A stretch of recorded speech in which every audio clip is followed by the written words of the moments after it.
If you haven't got this, you need to get it. American Arts. Rilla Evelyn Jackman. You need this. This this is by far the most complete American history I've ever seen, and it contains so many of the usual suspects, the people you already know, but way, way more that you've never heard of before, that demonstrate that American art is was as good as any place in the world about that time. And we're talking now about the 1830s, say, to that era to right up to the 1900s and into the 1900s. It was an astounding era where Americans went over to Europe and gained this amazing knowledge, and then traveled back home and put it to work in their own field, in their own way, with their own ethos and mindsets and backgrounds and whatever. And there's so much amazing stuff here. You would have heard of William Merritt Chase, of course. You know Sargent, uh, and but do you know Irving Kaus? Here's a one for you. Or do you know Blumenschein? Do you know all those Indian painters from the West? I mean, there's so many names and so many beautiful works. Theodore Robinson. Do you know these guys? Have you ever heard of them? Well, probably not if you've read any of the modern history books. You probably haven't heard of any of them. You may have heard of Akins. You probably heard about Mary Cassatt and maybe a little bit about something like the Hudson River School in passing. But there's no perception out there in the history books I've seen, and I'm hoping it's changing. And somebody could actually send me a book that does do better, that really shows what an amazing bunch of painters America actually produced, or actually, however you want to say that, that we evolved out of the European experience. And the Boston School, of course, was the most effective teaching, without a question in my mind. And Europeans would come over here and say that's what we used to do. The museums, the fine arts, the school, the Museum of Fine Arts in Boston. That was when the Bensons and all those guys were actually the teachers. But I'm just going to run through a handful of pictures, and I'm calling this American Beauty for a reason, right? Let's stop looking across the seas and into the antiques, even though we should. But let's stop doing that exclusively. Gamble used to say that you can much more easily learn from your immediate predecessors than you can from even 3 generations before you, never mind what the Renaissance was doing. So, you start guessing when you get that far out there. To whatever extent things are actually written, even those written things are hard to fathom. So, and things actually, painting obviously is an art form that's evolved. It clearly has evolved. And not that there's an eternal nature to art, that it never evolves. It is, right? And what you're going to see in the American world is that they're participating largely in that thing.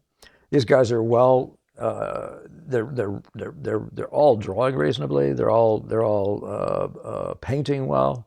They're designing well, and the bigger part of them have a really beautiful color sense that goes all the way from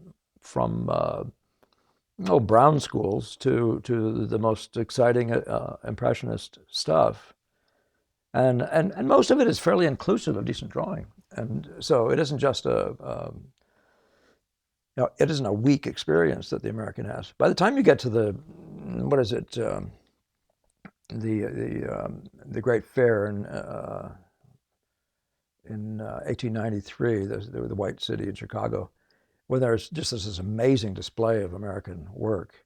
By the time you get there, America is cranking, and they might really be right at the cutting edge of taking over the world by the way of this explosion in the arts and taking over the top tiers of the evolution of art. Very similar in some ways, I think, to the Golden Age in the Dutch Golden Age, and it's undoubtedly about the wealth. I mean, this country, because of the liberties we have, people were able to really become rich and do their own thing, create businesses. I mean, it was an explosion. I don't know. My history isn't good enough to tell you what exactly caused it in Holland. I think it was because they were part of a major trade route in some way. But in America, I think the bigger part of it is our liberties that actually led to this. And but anyway, so here we are. We became a natural place because of the ability to pay people to do something that most people consider a luxury or you know, but definitely not a necessity necessarily. Although some of the best work historically, if what's his name is right, what's his name, the movie Orson Welles, uh, where he says great bad era produced some great paintings. It is true that the Renaissance was a dark era in lots of ways. People were still being burned at the stake and nasty, nasty stuff like that. And yet, look what's exploding out of that, right? So, uh, nevertheless, here we are. Let's talk about American art, American beauty. So I'm setting you up. I'm sorry. I'm setting you up with Benson. I just walk away from him. So here's Benson. I'm going to talk about the Boston School because they're my guys, and then everything else is going to be in some way uh, in and out of that. But these guys born in the mid 1800s. I think I said that most of what I'm talking about, the guys were born in either the 20s right up till maybe the 70s, maybe some of them up into the 80s. Um, and so that's the era when all these guys were born and where lots of them were producing their very best work was right up into the upper end of the 1800s. And so here's Benson, one of the educators at the Museum of Fine Arts School, was educated by Grundmann. There, one of the Dutch trained, and uh, and uh, uh, and what's not to love? I mean, this is beauty by the eternal standards, not by the salon standards. And that's all I'll say, just moving along. But just American art. All you pay attention to American art. I'm not trying to sell you on the Boston School at this moment. Now, here's an outline-based approach, Mary Cassatt. So you can see I'm not trying to sell you. That idea that Degas was an impressionist in line. Well, here you are. Mary Cassatt is an impressionist in line. But these are beautiful, beautiful pictures. American art, where it was Mary born. I think she was born about 5 or so years after Degas. So she's right. She's older than our guys. Their influences were significantly different. She would have been possibly younger, maybe actually a contemporary of Monet's. And so here's Hale. And I only showed to you because won't have a lot of reasons. I usually leave them out of the pictures when I talk about the Boston painters. But the guy was a good painter, skillful painter, and fun. He was by far closer to being a Monet ite. Is that the right word? Than anybody else. He gone over there and spent lots of time. Maybe I was in 9 years, 9 different summers or something like that with Monet. But around that time, a bunch of Americans went over there and spent time with Monet, Sargent included, and because this something had changed, something was in the water now that nobody had seen before, and it was to die for, so to speak, and it was the color of light, if you want to put it that way. But so Hale brought it back and was an influence in getting it. A lot of people, but his wife has more creds in terms of being an aesthetic draftsman, um, an aesthetic soul, if you want to put it that way. But nothing. I don't know if there's anything in American art quite like this. There's several of these. I don't know if there's a dozen of them. I mean, it might be that many. But these studies are in charcoal with a point. And some of the most aesthetic stuff you'll ever see in charcoal, and beautiful stuff by any standards of any medium in American art. Astonishing stuff. Several of them can be seen at the Museum of Fine Arts in their collections. Lillian Westcott Hale is married to Philip Hale, who I just mentioned. And of course, I've told you that I think Tarbell's portrait of Judge Hammond is one of the great portraits in American art, period. And I love a bunch of the American portraits, and it's hard to actually ever want to say this is better than that and this is best and all those things. And I actually think it's a mistake. But I don't know of things that I think are better than this. Better. Whether I think this is the greatest, that's another discussion. And so his other work, though, this Impressionist indoor stuff, but he even that lower right one, his family posing for him again. No social commentary here. No elitism here. Just his family posing. Probably bored, and they should have had more to do. They probably were thinking.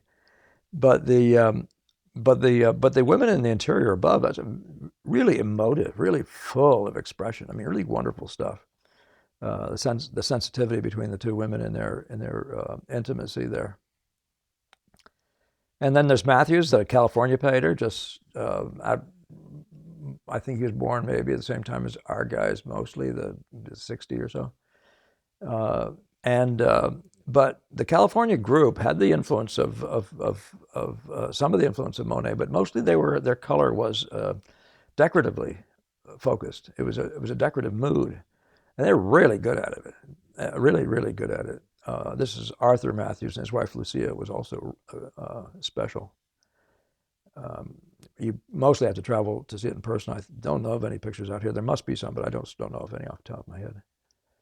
And then we have Metcalf, and this guy was older than the Boston School guys, and mostly, but had obviously picked up precisely what Monet was talking about. And you can see some of his work really is almost like literally the application of paint, the way Monet did it. But he wasn't an explorer. He was like Degas in relation to Monet. He was a user of the information and methodologies. He used it to draw forth really beautiful compositions and powerful effects of light in combination. These are American landscapes. I don't remember where he painted mostly. It feels like New England. It very much does. Um, and of course, everybody knows Homer. So if that's a guy that would get included in the normal history books.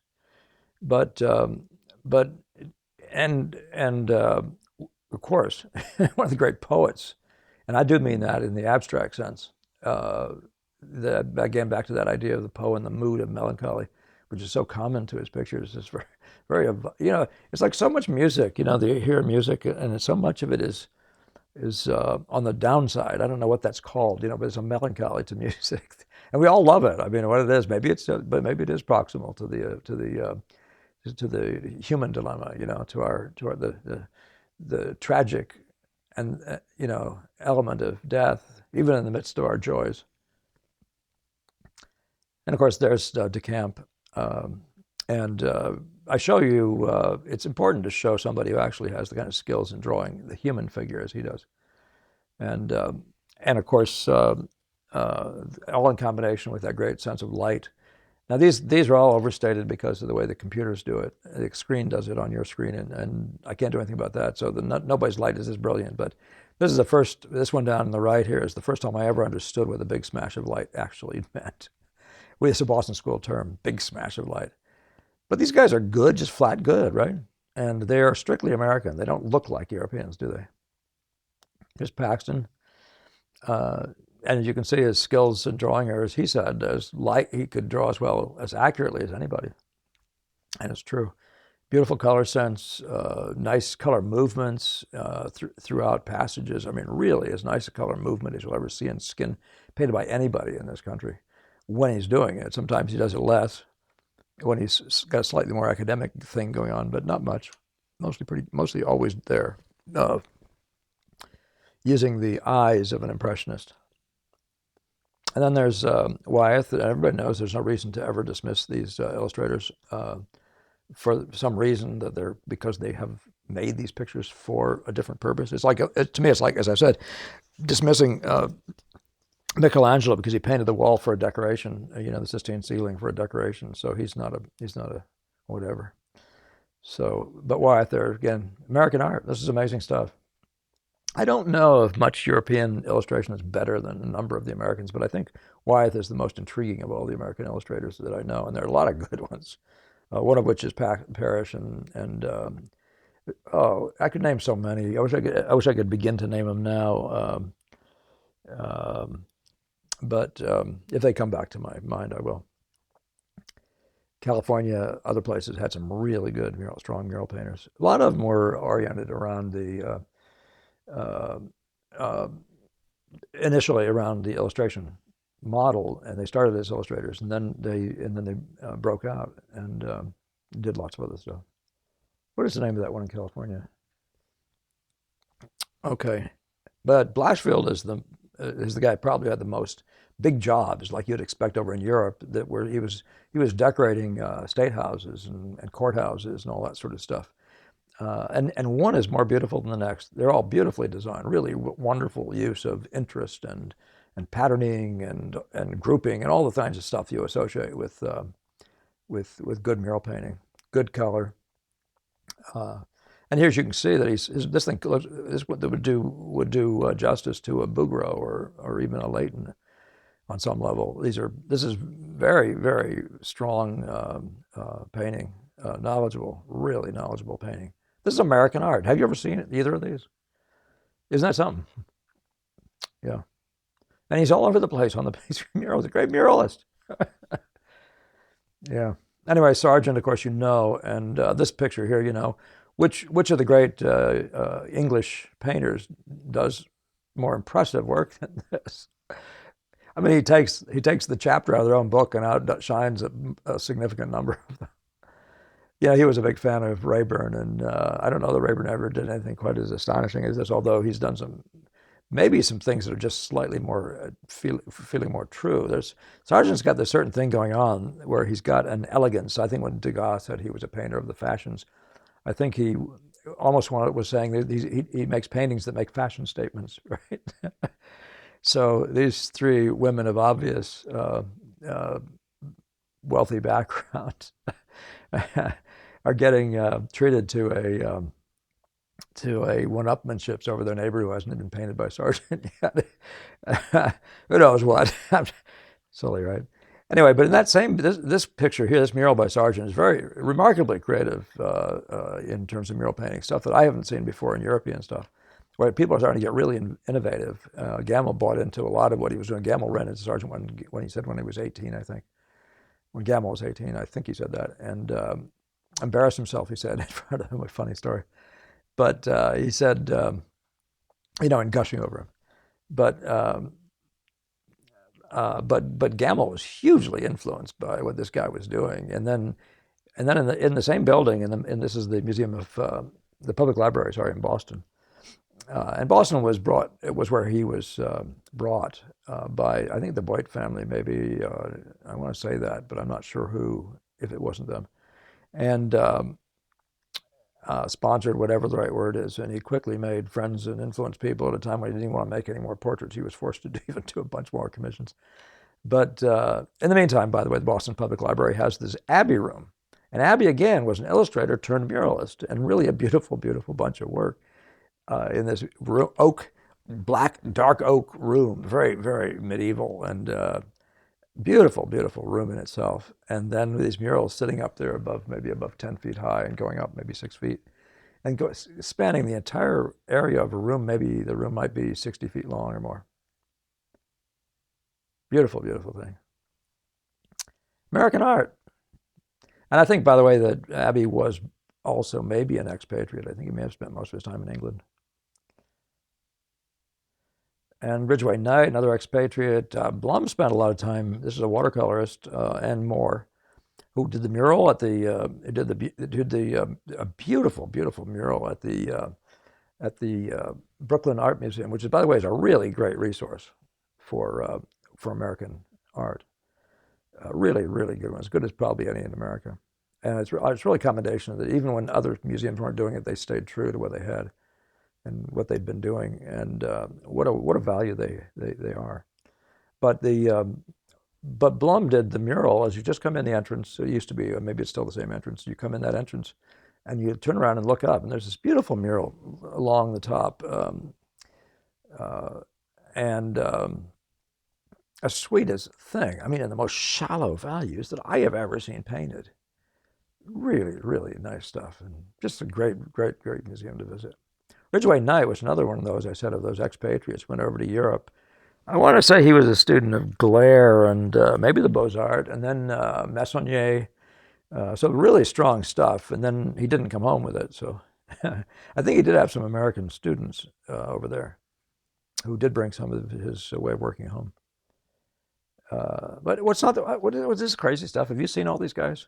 Now, by the way, I'm showing you this really to show people who've never had much experience looking at American art, who assume that the generalities of the art books are true about America. In other words, this way of skipping over.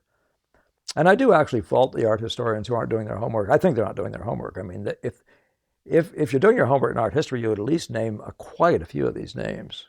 And I don't know. I want to tell you, there's hundreds in that book, the American Arts book by Jackman. So you got to look at them. These two guys here, I mean, same thing, some European training, probably Beaux-Arts in both cases. And this is George DeForest Brush, and this is Thayer. Thayer, this picture is, I think, in the Museum of Fine Arts. I know it is. Caritas, it's that great figure of the caring female as a type, I guess you would say, or maybe it's just the idea of care, and which the woman represents, nourishing and all those things, but with the arms raised over the children. But this picture is one of the most stunning monumental designs I've ever seen, and it's one of those pictures that demonstrates perfectly why you don't need little drawing in big pictures. Something is wholly misunderstood these days, and but the purpose of this painting, the monumentality of it, needs nothing in terms of littleness. It doesn't need little things. It does its job before you ever get close to it. It's doing its job. You just blow your eye at it even now. You can feel it, right? This is a monument. The Bouguereau's, the monument, Bouguereau's done one called the same thing, maybe Caritas, and it's a mother sitting on a throne, or again, a female figure sitting on a throne, and children climbing up onto her lap. But it seems to get lost into the peopleness and the thingness of things, right? Where this one doesn't even for a second. It is the monument to the care, and just different. Even though you use a stone chair and all the rest in the Bouguereau, it does not convey that. And that's just one of those things you'll have to think about for yourself. This is great American art, isn't it? I mean, Brush is really, really good. He's a classic. He really is classically trained and brings classical way of working home with him and sticks with it, I think, in his entire life. He's an outline-based, modeling, drawing is what happens between the contours kind of guy. With a beautiful sense of drawing, and of course, fun pictorial stuff. Doing, everybody should know doing. And again, you should know the Boston 10, not the Boston 10, but 10 American painters from the Boston show that got the New York painters all riled up because of the attention that came to those guys. But doing, I want to tell you, is from somewhere down in Delaware or someplace. But doing is from a time rather that was more oriented around the aesthetic, maybe even the word aesthete might apply. So the women playing musical instruments and all that sort of thing, and the fineness of the line. This whole thing is about the exquisite. Their idea of beauty had a fineness to it, and much bigger, fascinating elements to it as well. What a great painter! I mean, what's not to love? Look up these guys, and by the way, the lists online often don't even include some of these guys. I mean, the very best guys. I'm just including guys mostly you already know, and a bunch of them you may not know. Just the things off the top of my head. But the Hudson River School is probably as pretentious as any landscape school in the history of man. These guys are scary good. I'm not as much of a fan of the idea of imitating and pastiche type imitations that are going on today, but a pastiche is just another word for doing something that's more borrowed than yours. And doesn't mean people aren't doing original stuff with it or anything, but I always worry about that. One of the reasons I teach people rather than thinking I'm teaching you a school, I'm thinking I'm teaching you how to master the world visual so you can find your own way of working in an authentic way, so you don't wind up being a victim of being like a Sargent or like a Monet or like a something or other. And but look at this stuff. This is just crazy brilliant, right? This one's actually pretty true looking, but this one here is nowhere near as beautiful as it is in the museum. I think the Met. Yeah. These are called the Luminists, by the way, or Luminaris, depending on who's saying it, I guess. And now here's Maxwell Parrish again, and what's not to love? I keep saying this. These guys continue to amuse. But this one here I've always liked because of its sense of the grand. This feeling of proportion, delivering the sense of grandeur. This massive, crazy massive tree with a little figure, just the right size to play off of each other. Much like a Japanese work sometimes, or I should say maybe just Chinese painting I'm thinking of. That use of proportion to create a sense of grandeur is really stunning. Great American painting, right? And this, again, an illustrator. So For those of you who think I actually despise illustrators, do I look like I despise? I'm not part of any kind of a group that puts them down or says, "Oh, he's just an illustrator." And I don't put him in here because of that. I put him in here because I'm just putting in a bunch of American paintings that I love. And and I'm asking myself even, what's not to love? Are you who consider yourselves that kind of thinker? But so is this Frederick Porter Vinton? I'm trying to think but Vinton, I'm not sure where he's coming from. But you can see again, it wasn't the Boston School. It was not the isolated. Uh, uh, uh, extension of Monet. There's so many Americans who realized that to be a complete painter, you had to own the Monet experience. And as I said, Sargent was one of those guys too. I just found recently somebody had seen a copy of a Monet owned by Sargent, and I'm looking forward to finding that at some point, seeing it. It's in a show, I think, in England. Cecilia Beau, another sort of a person who I think was born maybe the same year or so as Sargent, but she's a strong painter in her own right. Nothing to sneeze at. And I was going to say William Merritt Chase. A number of the people of that era, were heavily under the influence of the Sargent panache and the blowing on a stroke and that sort of thing. But I can assure you that that's not automatically what they were doing. It's in fact that goes with this way of seeing where you're working in the visual order and that sort of thing. That there's an inevitability that your marks are going to look more like Sargent's marks than they're going to look like the marks of either of Monet or any academic. They're just going to do that, and that's what they call that painterliness. But it's because there's a brevity that's required in the way you're working, a wet and a wet way of working, a number of things like that are you're not working from the outlines, you're working from effects, and so that being the case, there's a difference in the way you're going to have to work. And these guys aren't necessarily little toys, Sargentines or something like that. I love Innes, especially these mysterious ones. He's got a Swedenborgian, sort of what do you call that, a spiritualistic background of some sort. But he's trying to convey something of the spirit in these pictures, and he seems to get away with it pretty nicely. Of course, it helps when you have rather isolated figures and wearing, I think that maybe monks' costumes and things like that. But I don't know. This stuff is where in history do you find anything more rather there than that? Again, not to make comparisons, but what are you looking for in pictures? George Innes, amazing. And I'll end with Pleisner. I've introduced you to Pleisner before, but I met him once actually. He was at Gamel's, visiting Gamel. They were friends and had met up before, and I don't know what their connection was other than being artists. I don't know where they would have met, but Pleisner over and over again does designs that are just right at the top, at the peak of good design. A really, really knowledgeable designer. And he comes out of the art students league, and some of the guys trained there that he trained with were out of the Beaux-Arts. So this would be a second generation Boston, sort of European training.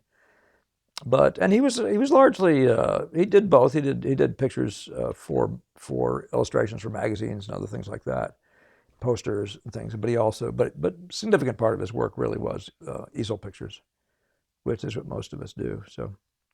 Yeah, but I haven't even begun to cover what's in his book. So I just really recommend, if there are any left out there, Mandy, I really recommend that you get a hold of this book.